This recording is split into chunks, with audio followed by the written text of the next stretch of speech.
And now for the obligatory, hello there. Ladies and gentlemen, I'm Photo Dave, this is Toypixx, and it is May the 4th, that's right, it is Star Wars Day.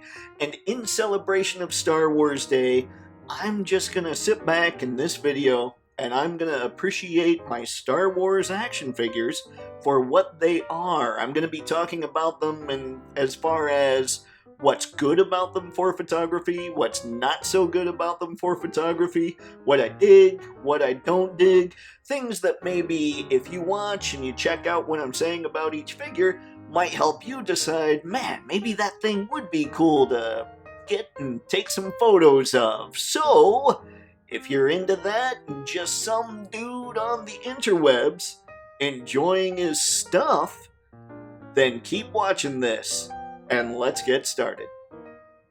Let's start with the Star Wars The Black Series Stormtrooper from The Mandalorian. Now, look at this thing. Here's what I really dig about it. First off, you gotta love the color on the armor, kind of the shine. It just looks really good, especially for one of these evil Stormtrooper kind of things. Something else I really dig for photography is check out how much you can move his head, how much expression you can give that thing. Let's see, there we go, little focus. A lot of expression there in the head, which is kind of crazy. A lot of nuanced posing when it comes to photography. It can go back quite a bit, go forward. You get a lot of movement there, which is really great. Something else that's kind of nice is there's a lot of movement kind of at the hips here, which is good because his feet are sort of, the detents are pretty tight, so you need to use more this region here to help out when it comes to balancing this guy. So that's usually helpful. Something else that actually works in his favor, that doesn't in most figures' favor with this, is the trigger hands. Having trigger hands on both hands, it makes it so that it looks right when he's holding the front of the blaster, which is kind of crazy. That doesn't usually work because most blasters, most guns, just have slightly thicker, the opening's not quite there for it, but it works on this guy. So yeah, he's really, really spectacular. You can see in the background here how I've got different ones posed up a little differently, just how bendy he is. Even though he's got the single jointed elbows, he moves them in really well. You can see on this guy just how much they can bend in. It's just a really good figure. Now, if there were one thing that I would like to see done for them when it comes to kind of something to add on, it would be relaxed hands on the Stormtroopers. Just one pair of relaxed hands. But the more I think about it, the more I realize Hasbro is a toy company. They make this stuff for kids that are 4 and up. And we're just collectors that happen to dig the stuff too. So when mom and dad go in to buy something, they probably almost don't want a lot of extra pieces and all that. And they want to be able to spend a decent amount of money but not break the bank for their kid, just to get them something really cool. And that might be part of why we don't get things like extra hands. Now, as the collector's market grows, and it looks like it's supposed to, especially for the action figures, then what might happen is Hasbro will realize we gotta start putting in other hands. But I really think the only thing that needs to be done for this guy is just add a pair of relaxed hands and you're good to go. That way you could get just all kinds of more expression. But as an army builder, I think this thing's just about perfect. And I have the Incinerator Trooper back there kind of to demonstrate how the trigger finger doesn't work. For some weapons, see how thick this is here. There's no way you can make that hand go up in there and make it look right. So maybe if this hand were more of a cupping hand, a little longer, like a little wider, and you could put it up in here or hold down here, that would be right for this guy. So it's just those two little tiny things, but overall, this is actually a phenomenal figure, especially for photography.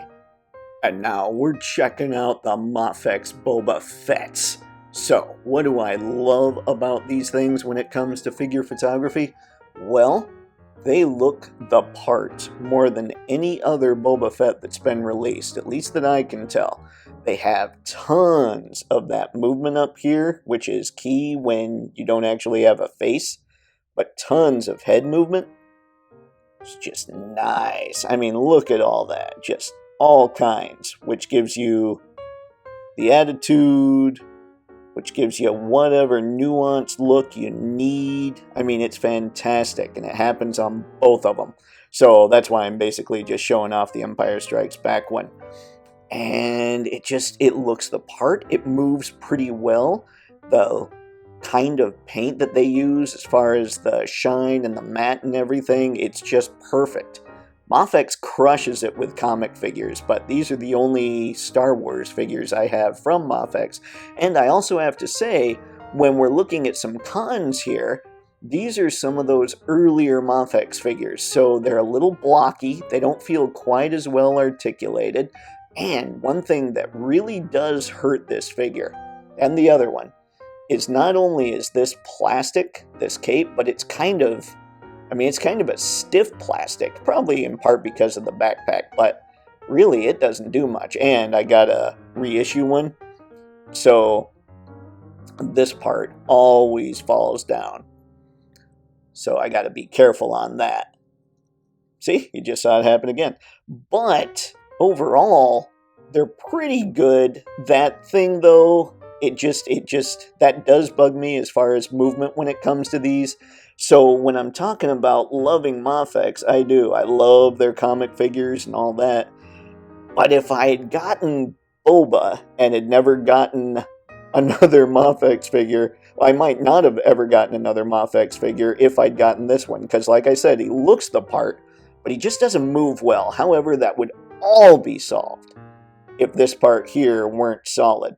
Now, something else that I really like about these guys is they each come with 2 relaxed hands, they each come with 1 trigger finger, and they each come with 2 fists. So they've got pretty much all the hands you could hope to have for Boba Fett. It's just the movement is so hindered by this that any kind of dynamic posing gets a little tricky.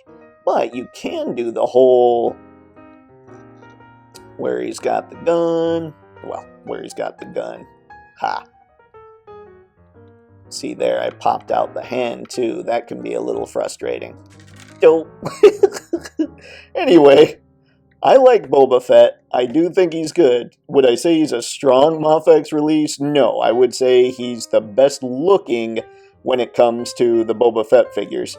But as far as great for photography, I also give him that if you can get through the posing and if you can get through some of the little frustrations of the cape, everything else. So yeah, overall, in spite of those shortcomings, I still really like them, but I do wish Mafex would take another crack at these boys. And I had to show this real quick because the second I got him off camera, I was able to plug everything in and make it look right. So yay, Boba Fett. And now from Mafex to SHF, we have Boba Fett from The Mandalorian, and this Boba Fett moves really well. He looks really good. He doesn't have any kind of loose anything going on him. I really like this one a lot. I think that the likeness is pretty strong. See if we can zoom in on that a little bit here. Just a touch. But yeah, I think the likeness is strong. The one thing they could do that it could use is maybe just, I guess, a little more paint. Maybe it just looks a little light. It looks a little faded. So that's something that for photography would be nice. But most of the time, I pretty much got him with the helmet on. So on one hand, yes, they should have done that. On the other hand, it probably doesn't bother me as much as it should for being such a picky collector as I am. Backpack looks great. He's got that rocket up there. He's got all kinds of accessories. I'm just gonna, this isn't really a review here. He's got another head in there. He's got all kinds of blast effects. He's got his gaffy stick. He's got his rifle. He's got plenty of hands. He's got all the things. Like, this Boba Fett is pretty perfect, and it's one of the reasons that I'm having such a hard time trying to decide if I should get the Mafex version or if I should just hold on to this one. And what I might end up doing is holding on to this one, getting the Mafex one, and then making the decision at that point. But he even comes with his huge throne. I just think it's a great figure. It moves really well. It does all the things you need this version of Boba Fett to do. Whether you like this version or not, the Book of Boba Fett version, the figure itself, again, with all the way that the shine works, with the way the paint is, everything just really works well on this guy. I really have no complaints, so that's another reason why I'm having trouble trying to decide whether or not I want to hold on to this or the Mafex one. But yeah, this Boba Fett, highly recommended, perfect for action figure photography. This is the kind of figure that just makes you appreciate collecting in general, whether you take pictures or not. And now there's another SHF figure with The Mandalorian from Season 2 of The Mandalorian, and he came with Grogu too, so let's check out Grogu first. Just because I don't think you're ever going to get a Grogu at this scale that's really incredible. I like this one a lot. He cracks me up, he's adorable, he's perfect for this Din Djarin, so I have no complaints when it comes to Grogu. Like I say, I don't think at this size we're going to be able to move this guy all that much ever, so no complaints with that little guy. Now, as far as Din himself, he's one of those figures that is remarkably finicky, and I can see why people might be frustrated with this version. For me, I found a way to kind of work around everything. For instance, he comes with the big rifle, but at the end of the season he doesn't have the rifle anymore, so I just don't deal with it. Otherwise, you have to go through a whole problem of trying to get it attached in the back, and it's a pain in the butt. He's got the Beskar spear that, for me, you attach it on the belt, and it slides through way too easily. It almost doesn't even hold, but I still kind of make that work. He had a neck that was way too short, so I had to get a longer peg to put in there for the neck joint. And when I'm moving him around, I constantly have to make sure these little arm bracers, that little piece inside the holster there, or not holster, but the strap that goes around his chest, have to make sure that's there, have to make sure this arm bracers here, this blue knee pad always falls off. This thing is a mess. But when it comes to photography, what I absolutely love about Din here is the shine. He moves incredibly well also, but the shine that you see there from the light is just awesome. I absolutely adore the way that ends up looking in front of the camera and under the lights, because it just looks perfect. Like when we're watching the show, you can just see this insanely shiny armor.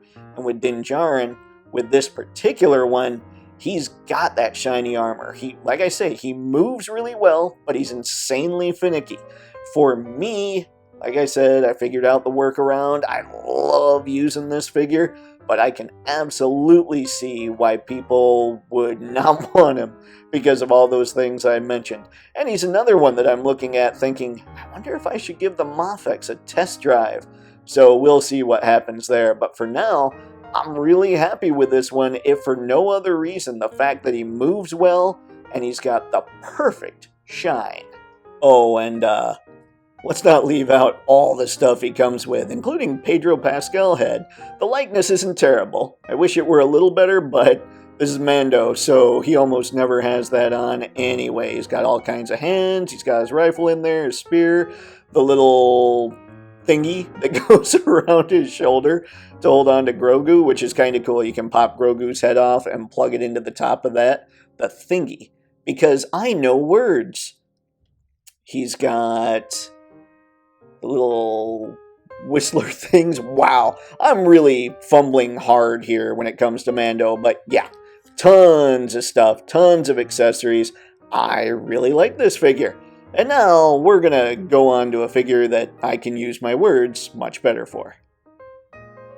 Now, if you've been following me on the Twitter or the Facebook or the YouTube, basically if you've been following me on any of the social media, you've been seeing a lot of this little yub-nub. I absolutely adore Wicket here. I think he is perfect. Now, if we were to look at the photo score, to be totally honest, to be totally objective, he would get, let's see, he gets a point for sculpt, he gets a point for paint, he gets a point for articulation. I'm even going to argue natural movement, even though he doesn't have knees because he's such a small figure. I would say that he gets a point for accessories. Clearly, he doesn't get a point for extra heads or extra hands, but when we're talking Wicket here, I don't think he needs extra heads or extra hands. His face didn't really do hardly anything in Return of the Jedi, and I don't see Ewoks with having tiny hands like this needing fists or to be splayed out or relaxed and all those things. And he came with all those little weapons. So he moves really well. I'm a big fan of him. I think he's the perfect Wicket. And to be perfectly honest, one of the reasons that I got him, one of the things that I've been thinking about when it comes to photography is, when I get this, will I ever need another one? And I look at Wicket here, I honestly don't think I will ever need another Wicket figure, because this one is just so darn perfect. He really is. 25 bucks?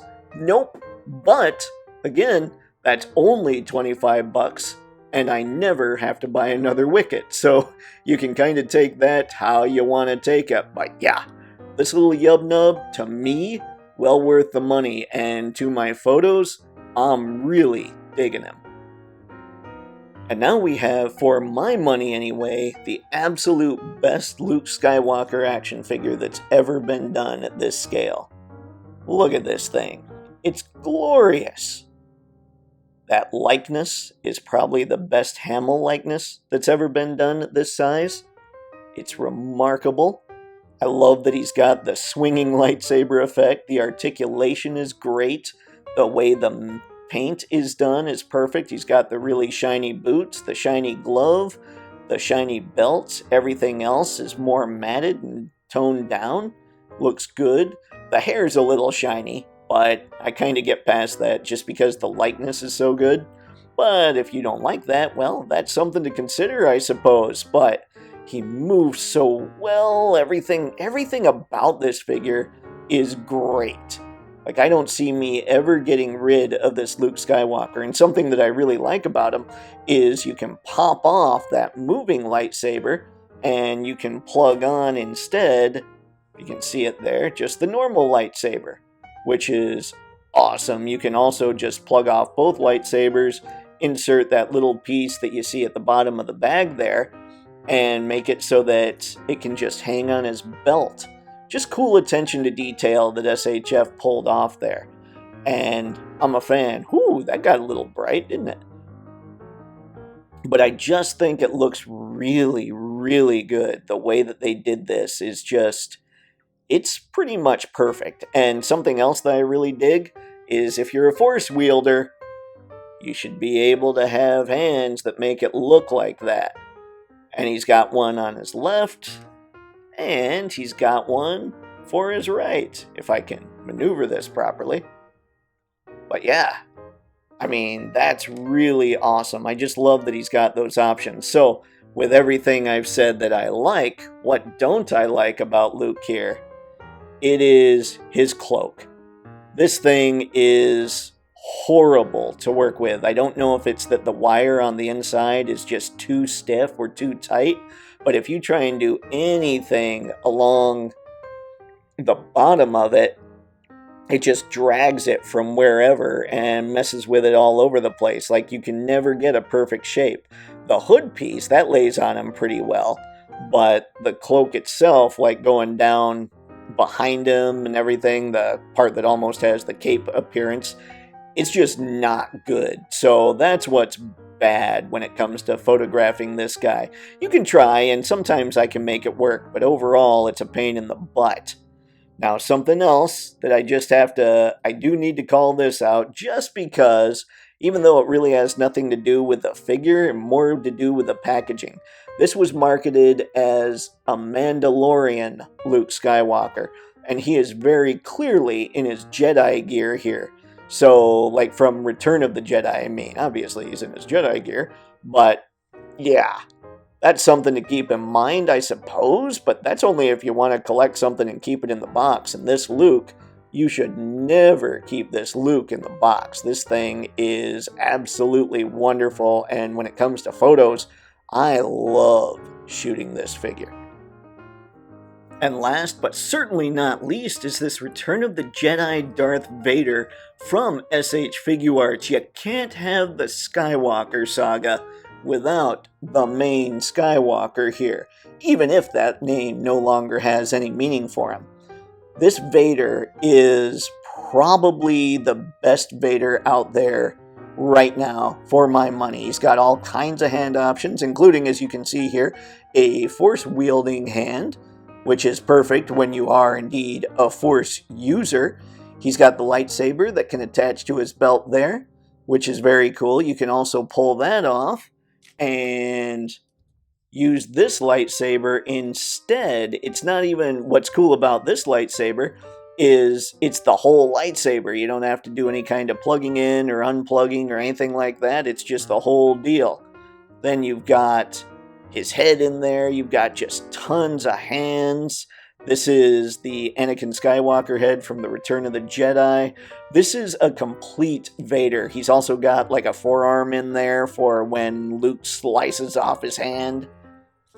But yeah, this is a 100% complete figure. I have two problems when it comes to photographing this guy, but only two. Those are kind of big two, though. The cape is not really affixed to anything, so it's really hard to work with. It's kind of just a pain in the butt. You can see it can be done, but it's finicky.